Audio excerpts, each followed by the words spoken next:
You know, I always wanted to move to the city to become rich. Grace sighed.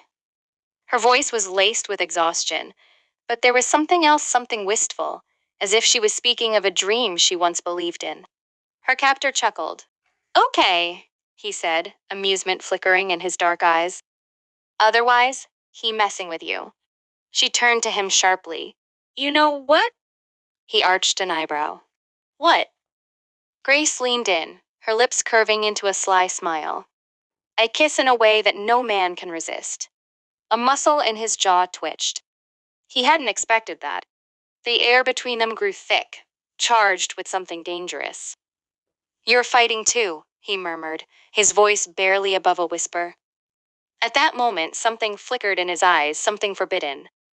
It was as if he felt something he himself didn't want to believe.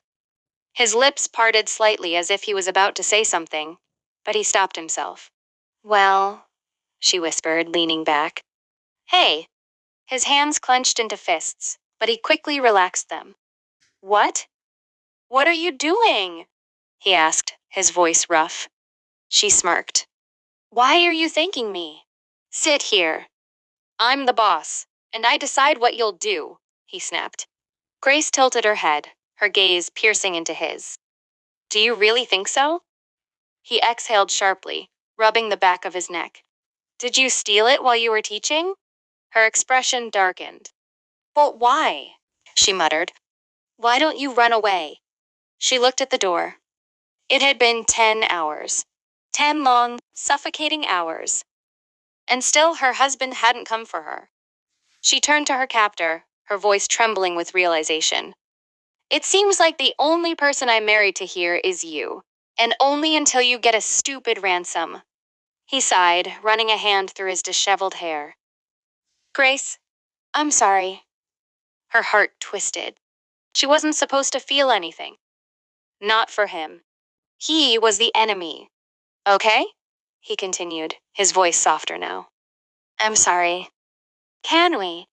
Can we talk? Grace, please. His voice cracked, desperation seeping into his tone. She pressed her hands against her temples. It seemed like I should hate you, she murmured. But my heart. Her voice trailed off as she met his gaze.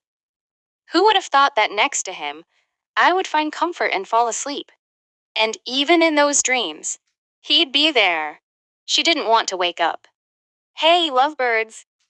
Get up. Grace's eyes snapped open. A man stood in the doorway, smirking. Don't worry. Arisons came. Her heart sank. It was over. Oh, geez, the man continued, tossing a bag onto the table. Here's the cash. Her captor reached for it, but something was wrong. His shoulders tensed, his hands tightening into fists.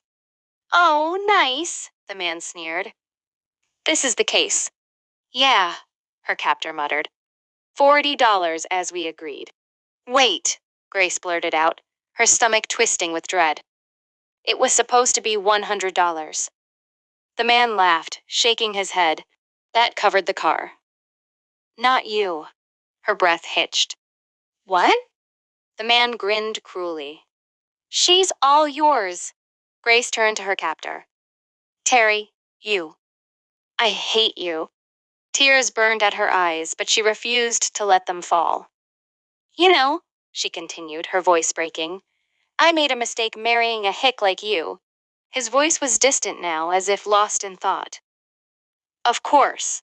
She forced a bitter laugh. Yeah, that's what you wanted, right? He looked at her, his gaze intense. Just tell me, what do you want to spend the money on?